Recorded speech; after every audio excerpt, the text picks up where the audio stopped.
조선의 창공이 원혼의 피눈물로 물들어 잿빛 같은 암흑을 드리우고 온 생명의 분노가 여러같이 치솟아 암흑의 장막을 불태울 때 원망조차 잊어버린 순결한 여린 홀령들은 신단수의 하늘에서 소리친다. 엄마, 아빠, 홍익인간의 천부인은 어디로 사라졌나요?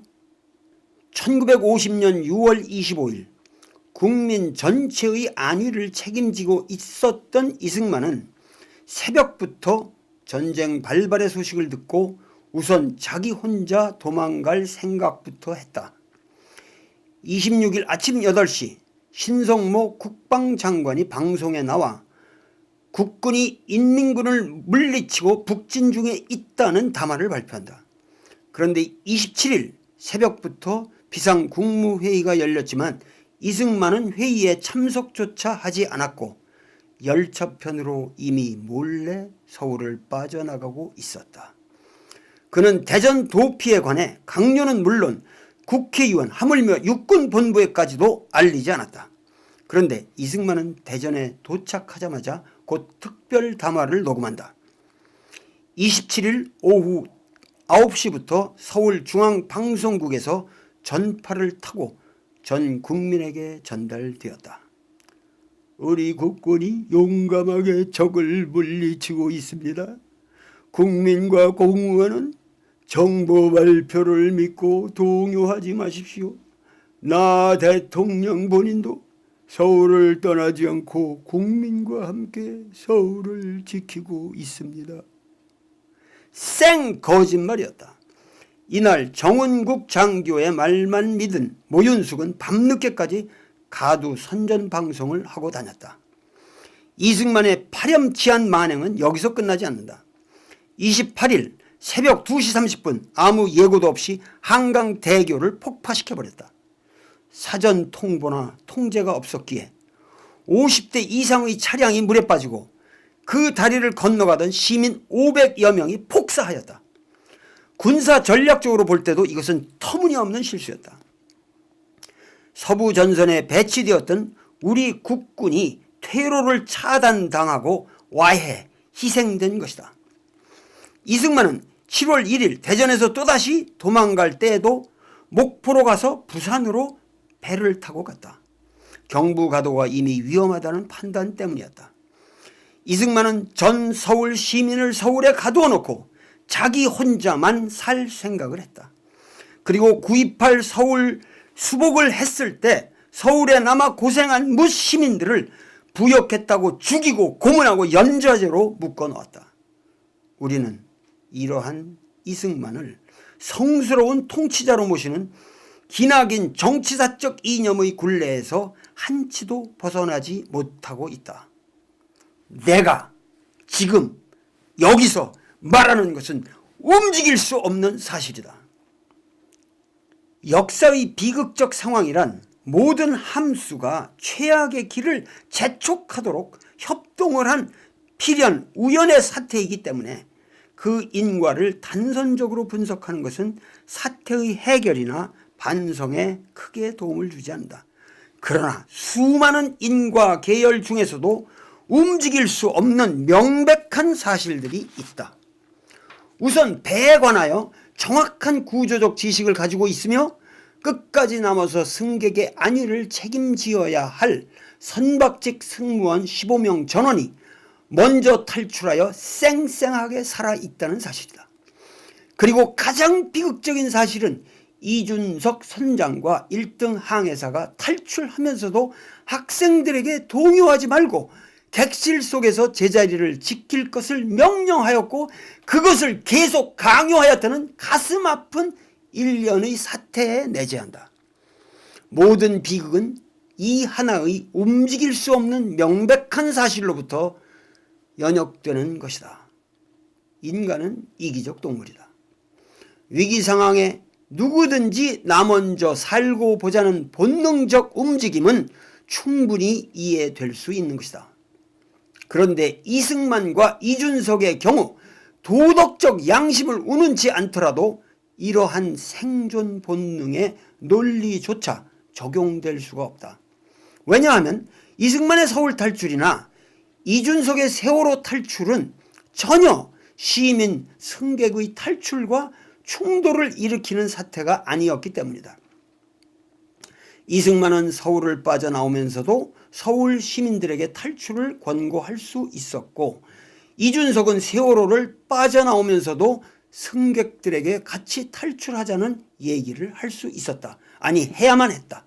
자신의 탈출이 학생들의 탈출로 인하여 저지되는 상황이 전혀 아니었기 때문이다. 일본 토호쿠 지진 때도 미야기 농고의 학생들은 다급한 상황에서도 소, 돼지 축사의 문을 열어주고 피신했다. 하물며 인간이랴. 이것은 이승만과 이준석의 DNA 심층 구조 속에까지 사람은 존엄과 보호의 대상이 아니라 통제와 관리의 수단일 뿐이라고 하는 비인성적 무책임한 의식이 자리 잡고 있다고 하는 사실을 전제하지 않으면 풀리지 않는다. 이들이 생각하는 코스모스는 다중의 죽음이다. 죽음의 질서인 것이다. 이것은 우발적인 사태가 아니라 우리 민족사의 구조적 사태인 것이다.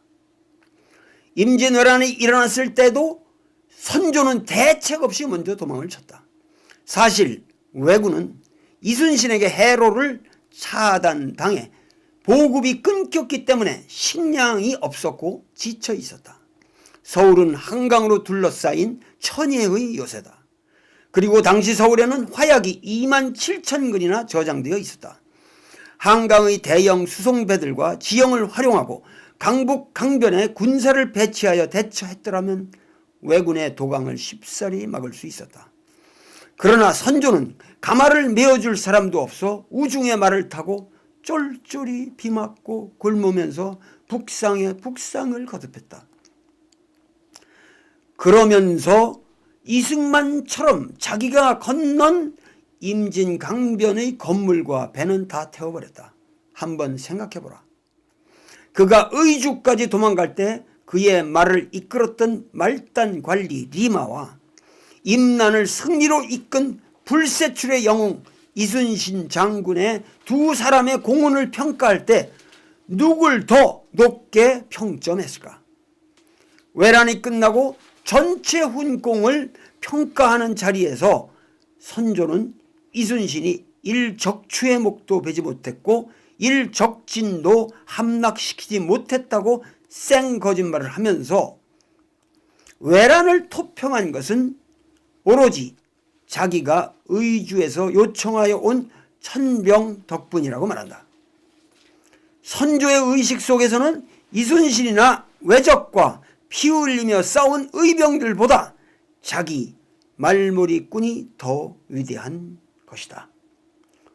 호성, 선무, 청란, 삼공신, 도감의궤에 의거한 것임. 지금 전 국민의 애간장을 끓게 만드는 것은 세월호가 기울기 시작한 최초의 시각으로부터 적게는 20분, 넉넉하게는 2시간 정도 충분히 사태 해결을 위한 구명결단의 여백이 있었다는 엄연한 사실이다. 그러나 그 어느 누구도 이 최초 절명의 황금 시간에 아무런 결단을 내리지 않았다. 언론은 부정확한 보도로 사태를 흐리게 했을 뿐 아니라 모든 관련된 국가행정부서의 사람들은 혼선을 빚기만 하는 다양한 대책본부를 꾸리기만 하면서 책임을 회피하고 황금 시간을 허송했고 또 거짓말만 남발했으며 그 사건 현장에 당도한 그 어느 누구도 학생들이 애처롭게 죽어간다는 것을 이 끔찍한 사실을 목도하면서도 주체적인 판단을 내리지 못했다. 이순신이 좌수사로서 당시 세태의 관행에 역행하여 임난 직전에 수군과 화포와 전술과 전함을 정렬해 놓았다는 이 사실은 오로지 그의 독자적 판단에 의거한 것이다.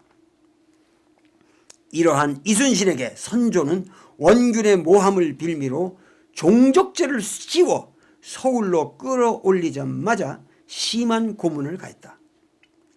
삼도 수군 통제사로서 5년 동안 나라를 구한 명장을 함부로 나국한 것이다. 이순신은 노량해전에서 전사할 때까지도 그 지독했던 고문의 후유증에 시달렸다. 우리 역사는 구조적으로 책임을 질 줄 아는 결단의 인물을 키우지 않았다. 호골이란 성군 문왕의 다스림이 없이도 태어난다고 맹자가 말한 그 리더십의 주인공들에게 경의를 표하지 않았다. 오로지 민중의 직감적 판단 속에서만 우리 사회의 정의는 지켜져 내려온 것이다. 이러한 사태는 현재 우리가 살고 있는 이 시대의 역사가 총체적 부실 속에서 결정권자가 부재한 상태로 표류하고 있다는 사실을 입증하고 있는 것이다. 그 총체적 부실의 주체는 다름 아닌 박근혜 정부이다. 그리고 이 박근혜 정부의 구조적 죄악의 책임은 궁극적으로 모두 박근혜 본인에게 돌아간다. 세월호 참변의 전 과정을 직접적으로 총괄한 사람은 박근혜 한 사람일 수밖에 없다. 그의 정부의 사람과 이념, 그 모든 것이 박근혜가 창조한 것이다. 그만큼 통치의 정점은 국가의 안위에 막중한 영향을 끼친다. 그런데도 박근혜는 진심 어린 전면적인 사과의 한마디도 없었다. 과거의 황제인 한나라의 문제조차 불상사가 일어날 때마다 거느리고 있는 신하를 탓하지 않고 자기가 국민 앞에 직접 사죄했다. 맹자는 통치자가 진정 생도의 원리를 가지고 다스리면 죽는 사람도 죽음을 원망치는 않는다고 했다. 그러나 현 정부는 사도의 원리로서, 죽음의 길의 원리로서 생사람까지 죽이고 있다. 이 불상사는 99.99%의 대중을 희생시켜 0.01%의 부귀 권세가들을 봉양하려는 이명박 정부 이래의 줄기찬 신자유주의적인 정책 기조가 교육, 경제, 정치, 행정, 법률, 문화 전반에 끼친 영향이 만들어낸 것이다. 세월호의 실소유주 유병언은 이윤 극대화를 위하여 승객을 짐짝화한 것이다. 유병언은 종교적 허세를 빙자하여 선량한 시민을 포갑하며 폭리를 취하는 데만 혈안이 되어 있었던 것이다.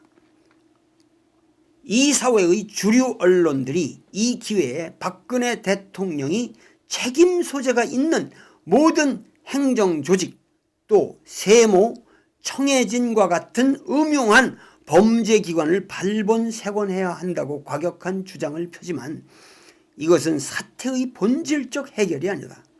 그것은 오히려 박근혜에게 무소불위의 과거 독재자가 휘두를 수 있는 권력을 부여해주는 것이다.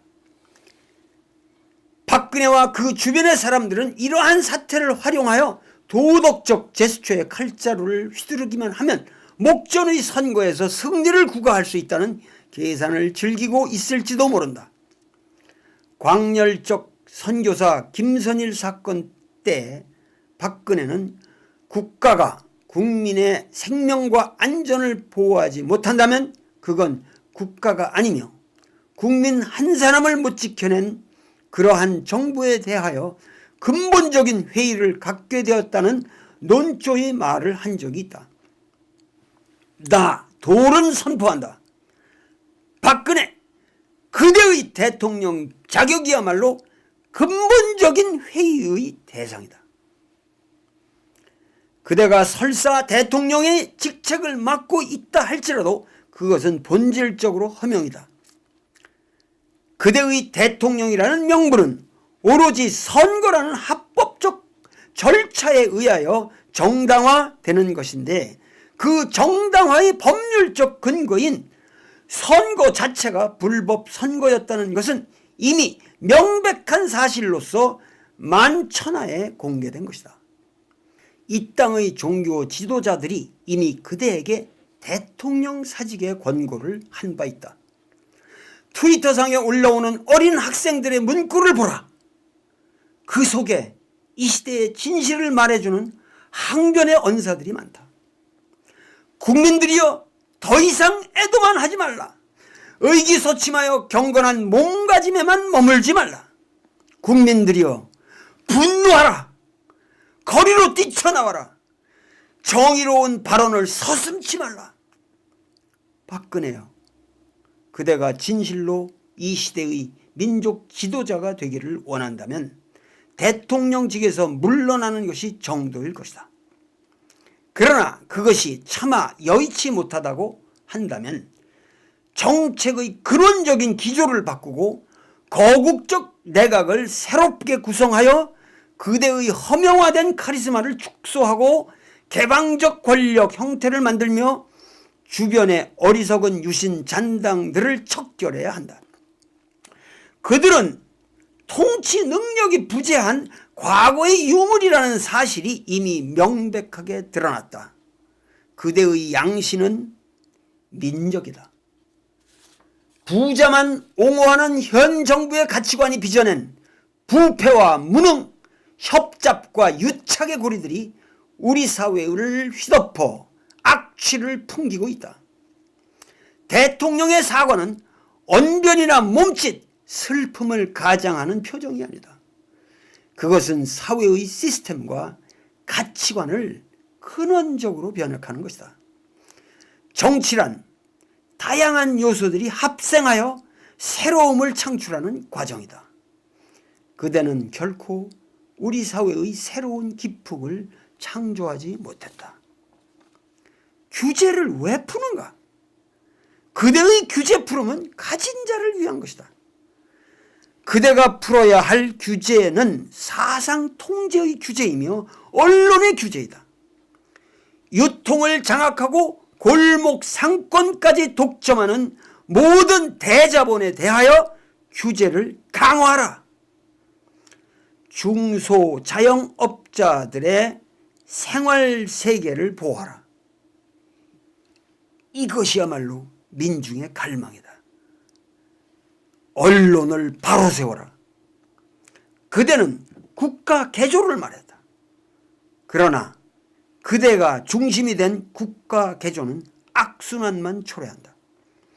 이 사태를 해결하기 위한 시스템의 근원적 변화는 그대의 시녀가 되어버린 검찰이나 행정체계가 중심이 되는 것이 아니라 보편적 원칙에 따른 국민적 합의가 창출한 새로운 기관에 의하여, 다시 말해서 국민이 주체가 되어 국민 스스로의 미래를 개혁해 나가는 과정을 그대가 적극 도와주는 그런 변화이어야 한다.